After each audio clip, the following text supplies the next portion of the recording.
Trick or treat!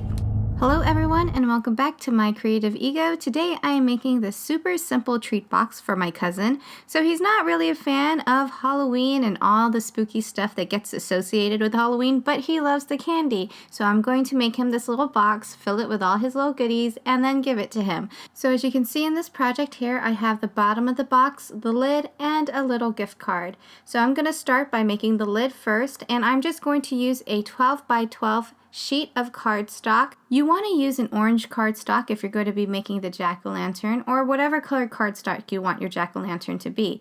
I'm just using this white cardstock for now, just so that you can see all the lines that I'm drawing. So this is more of a template. So using this 12 by 12 inch cardstock, you're going to put it in your scoreboard, or you can use a ruler. The first fold line that you want to make is going to be at 4 inches, and then the next one will be at 8 inches, and then you'll turn this around like this, and then you're going to score it again at 4 inches and 8 inches. And then after that, we're going to take that out of the scoreboard, and then I'm going to take my ruler. On the first score line, I'm going to put my ruler above that, and I'm only going to make a line that is the width of the ruler on the right and left hand side. I'm going to bring the ruler down, and I'm going to put it on the bottom of that score line and make my marks here like this. As you can see, I'm going to mark out in red all the areas that I'm going to cut off. So these are the pieces that you'll be cutting off. There's about 4 pieces right here.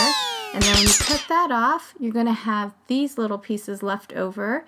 And this is going to be, once again, the width of the ruler. And I'm just going to create little flaps by notching out the edges like this. I cut those pieces out, and this is what the final template looked like. And then now I'm just going to go along the score lines and fold them, and this is going to be the lid of the box. So now I'm going to put my template away, and as you can see here, I did the same process onto an orange cardstock because this is going to be my lid, and I'm ready to decorate. I used a piece of black cardstock, and then I just made some triangles for the eyes, and then I made jagged little edges for the jack-o'-lantern smile. And you can use the leftover pieces that you have and create your nose any way that you want. So you want to actually create 4 different faces to put on each side of the square. So now I'm just going to take all of my paper pieces and create little jack-o'-lantern faces all around this box. So the center is empty, and I'm actually going to punch a hole in here later on. So what I want to do is reinforce the center of the top. So I'm going to add some clear packaging tape on the inside, just a little strip. And then on the top, I'm going to put a piece of masking tape. And I'm going to cover that up with a green cardstock like this. Glue the green cardstock to the top of the box. And then I'm going to find the center. I'm going to punch a hole out, and then this is a trick that I use to string my ribbon through. So I'm going to take a piece of a twisty tie or something that you get from like a bread bag, and then I'm going to loop that through my ribbon like this, and I'm going to feed it through the hole. And you want to do this part very gently because you don't want to rip the paper, because once again it's just cardstock.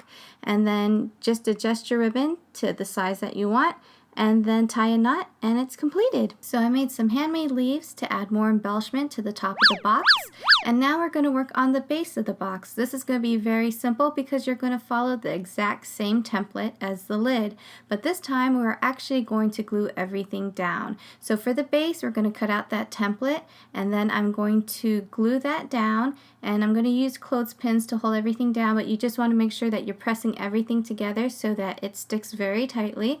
And then for the lid, well, actually, before we do the lid, we want to make sure that the bottom of the box is completely dried. Now I'm just going to wrap the lid over the box, and I'm going to do this very lightly and gently because I don't want to crush the box underneath, but also because I don't want to get any type of glue onto the base of the box, and I don't want the lid to be 100% flush because it's going to make it difficult for the box to close. So as you can see, there's just an itty bitty gap in between right here, but that's no problem. This is going to be really perfect for when the box closes. So continue around the lid until you have the box completed, and you just want to once again make sure that you're not getting glue onto the base of the box. You just want it on the lid, and your flaps once again are going to be on the inside of the lid.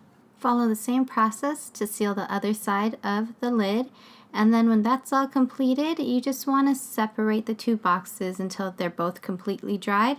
Another option is to cut out half circles on the bottom of the lid so it makes it easier for the box to slide out like this.